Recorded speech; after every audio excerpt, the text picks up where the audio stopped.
The outlook wasn't brilliant for the Mudville Nine that day. The score stood 4-2 with but one more inning to play. And then when Cooney died at first and Barrows did the same, a sickly silence fell upon the patrons of the game.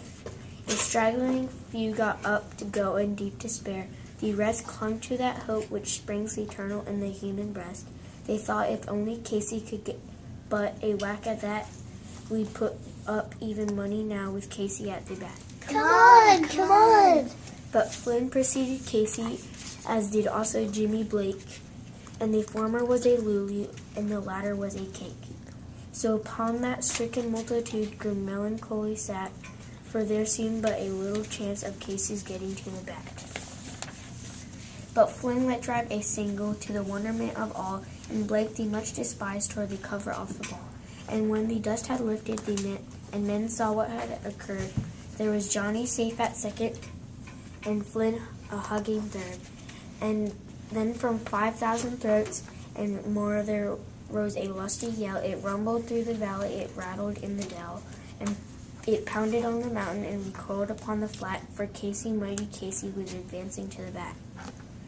There was ease in Casey's manner as he stepped into his place. There was pride in Casey's bearing and a smile at Casey's face.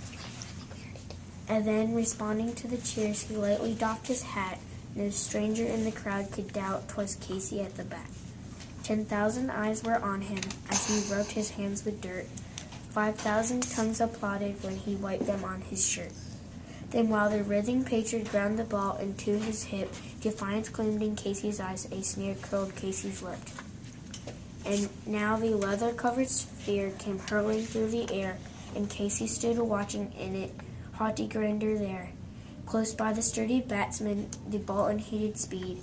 That ain't my style, said Casey. Strike one, the umpire said.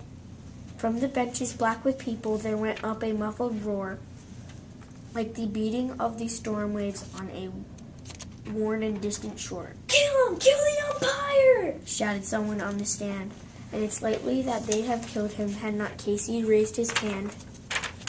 With a smile of Christian charity, great Casey's vintage shone. He stood the rising tumult and bade the game go on. He signaled to the pitcher, and once more the spearhead flew. But Casey still ignored it, and the umpire said, "Strike two." "Fraud!"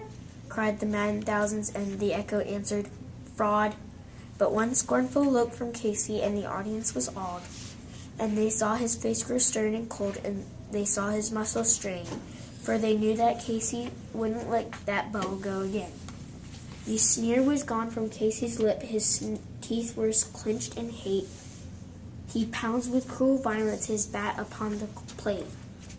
And now the pitcher holds the ball, and now he lets it go. The air is shattered by the force of Katie's blow. Oh, somewhere in this favored land, the sun is shining bright. The band is playing somewhere, and somewhere hearts are light.